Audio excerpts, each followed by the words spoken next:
Well there friends, welcome back to another episode of Generation Tech. My name is Alan. In the recent Tales of the Empire series, many fans were disappointed by the brief appearance of Darth Vader in the Inquisitorious episodes, especially because it was teased so heavily in the trailers. This is really classic trailer nonsense, show the best parts of your show to pull the audiences in, and sometimes it can ruin it, for the audiences when they're viewing because it messes up your expectations. I remember this was a huge problem back when they actually made comedy films. I remember seeing the trailer for Pineapple Express, and basically I knew all of the punchlines when I saw the movie. And here with Tales of the Empire, it's very clear that Disney knows how much fans want to see Darth Vader.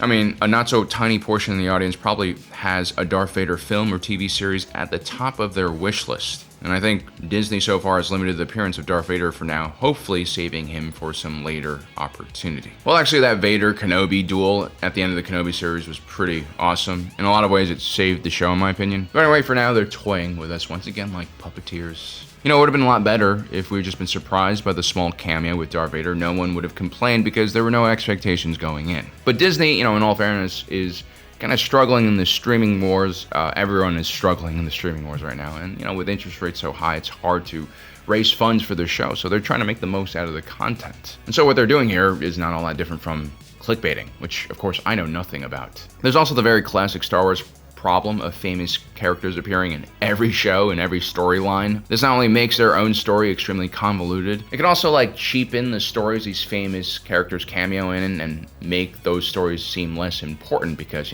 oh, it's Han Solo and Chewbacca once again, right? Like in Legends novels, Han Solo and Chewbacca, for better or worse, were just everywhere. The other thing that fans didn't like about Darth Vader's appearance in the Tales of the Empire was his complete lack of interaction and recognition of Bariss Offee. As far as we can tell. I mean, he could have been sticking his charred tongue out behind that helmet. That's why wearing a helmet's kind of cool. No one can see your face. And actually, according to schematics, Vader is always sticking and moving his tongue around, especially in combat because his helmet has mouth controls, which allows him to operate different systems inside of his suit, including a variety of different heads-up displays and stuff like that. And so, I guess if you could hear inside of Vader's helmet during duels, it probably sounds something like this.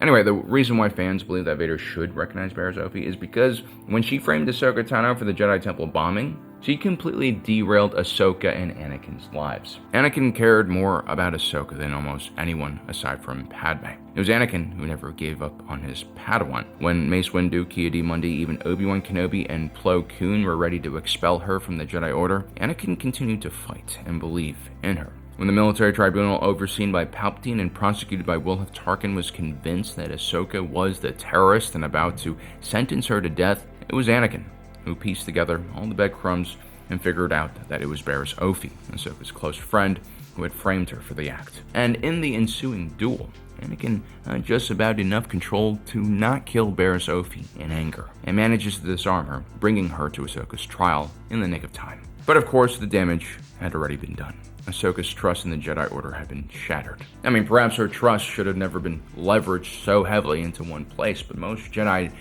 didn't have a choice in this. Regardless, the consequences of Bariss Offee's actions would lead to Ahsoka leaving the Jedi Order. No one really knows what would have happened to Ahsoka and Anakin had Ahsoka stayed, but I definitely think having Anakin isolated from his Padawan made him far more vulnerable to Palpatine's influence. Anakin, being an emotional individual, probably blames Bariss Offee for the loss of his Padawan. He might have his issues with the Jedi, but it's long known that they are a rigid and inflexible organization. Their reckoning would come later. For now, it's very clear that Bariss Offee broke apart this dynamic duo, so it makes sense that fans would want to see some type of reaction here. Anakin is perhaps one of the most tragic figures in Star Wars. His journey to redemption at the end of Return of the Jedi is simply remarkable, because in many ways, Darth Vader was an addict to the dark side. And you could say that his addiction to the dark side killed the Anakin part of his personality in a figurative but also not so figurative way. Now, technically, Anakin's turn to the dark side happens when he intervenes and stops Mace Windu from killing Palpatine. Of course, Anakin's most impactful move to the dark side would be triggered by an attempt to protect someone.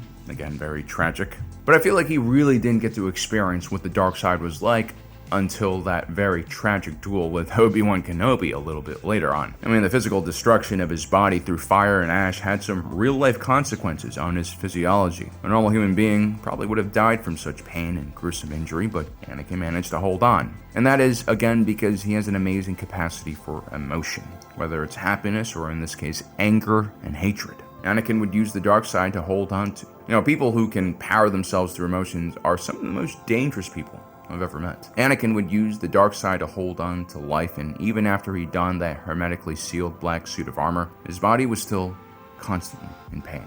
I mean, I can imagine that phantom limb pain is confusing enough when you lose one limb. Imagine what it's like having all of your limbs gone. And then there's the other more significant and inescapable pain. Think about it. Why did Anakin do all of this? Why did he sacrifice everything for Padme? It's because he didn't want to be alone. He wanted a family. And that would be important for a child born to a virgin-birthed single mother who also happened to be a slave with a bomb implanted in his head, who also then loses his mother to a bunch of Tusken Raiders. This guy's clearly looking for family because he's looking for stability and security in his life. And look what happened when he joins Palpatine. His actual family, whether he loved them or not, the Jedi, were completely wiped out. Then his wife Padme dies and he loses his unborn child, or so he thinks. And so basically he's living his worst nightmare every day.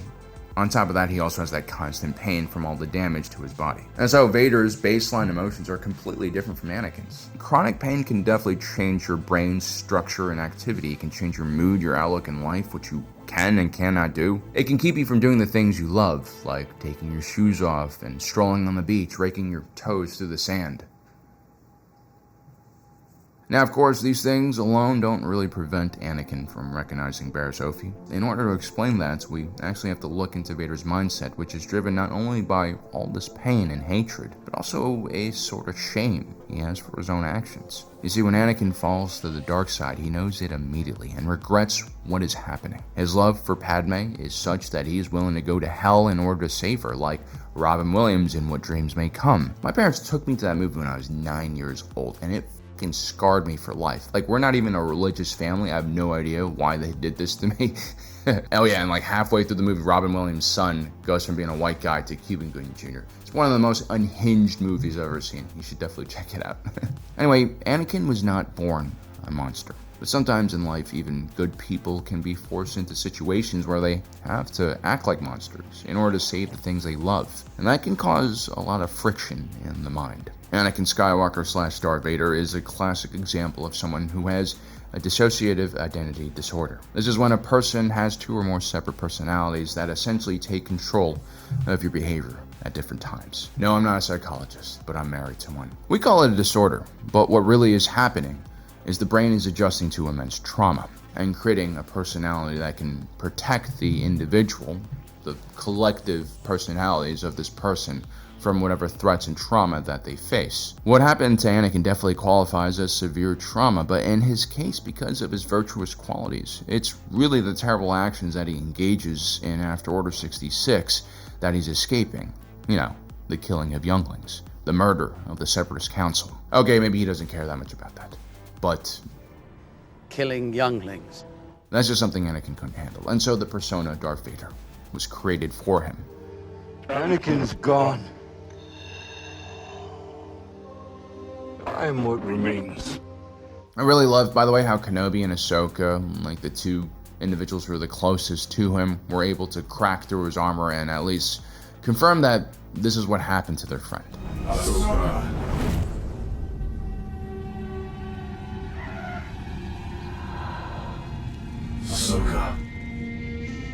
Anakin.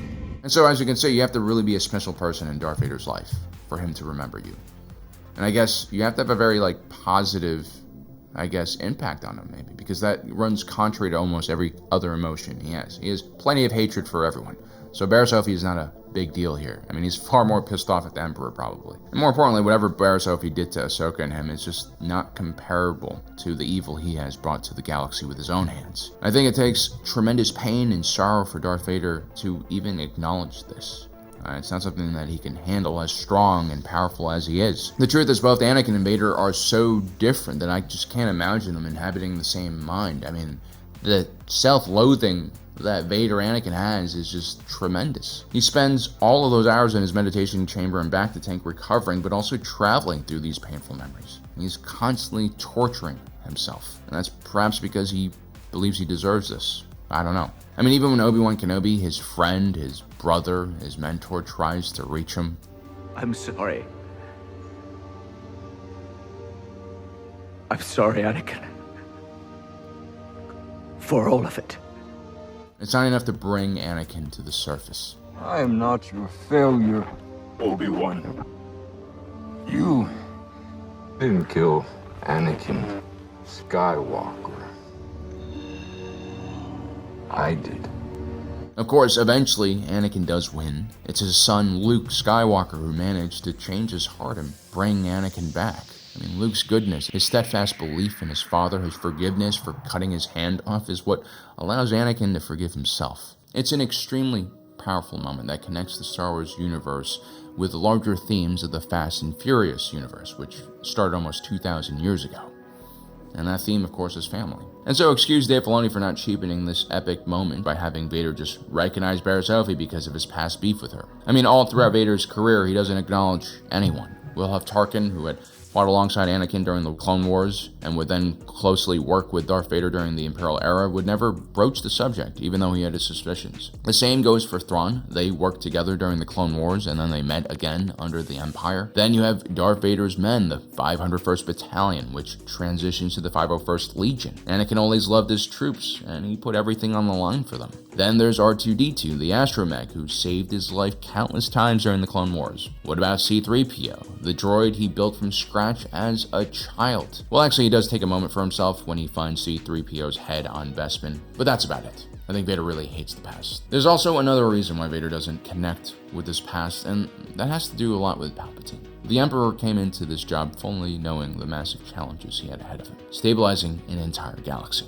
Palpatine knew that the Empire could never generate enough troops and ships to cover every planet in the Empire, and so he relied on alternative strategies like Tarkin's Doctrine. This was the flawed idea that the threat of force, the threat of violence, could actually stop people from becoming dissenters. And so the Empire invested heavily on the aesthetics, not necessarily the function of their military force. You have the clean and sterile-looking stormtroopers completely masked from the public, emotionless and incorruptible. You also have the formidable, mile-long Imperial-class Star Destroyer, bristling with guns while hanging threateningly over low orbits. And of course, you have the Death Star. Darth Vader, the Emperor's personal attack dog, was also a part of this image. He was supposed to be terrifying and unstoppable. There are even rumors that Emperor Palpatine created Darth Vader, kind of like the Separatists created Grievous, and he'd been saving him just in case the Jedi tried to take him out. And I think this propaganda did work. I mean, the rebels were so terrified of Vader that General David Stravin even created a specific tactic to use against him, which involved flamethrowers, of course. And so in many ways, Darth Vader was Emperor Palpatine's first terror weapon. And of course, Palpatine doesn't want anyone to know that Anakin Skywalker is inside of that suit. He also probably wanted to keep people like Kenobi and Ahsoka away from Vader. Even Vader's Inquisitors weren't 100% sure who he was. And so once again, breaking that character to acknowledge Bariss Offee, it just wouldn't have made any sense. Alright guys, I hope you enjoyed today's video. Don't forget to subscribe, hit that notification button down below so you don't miss out on the rest of our awesome content. As usual, my name is Alan, reminding you that my allegiance is to the Republic, to democracy. I'll see you next time.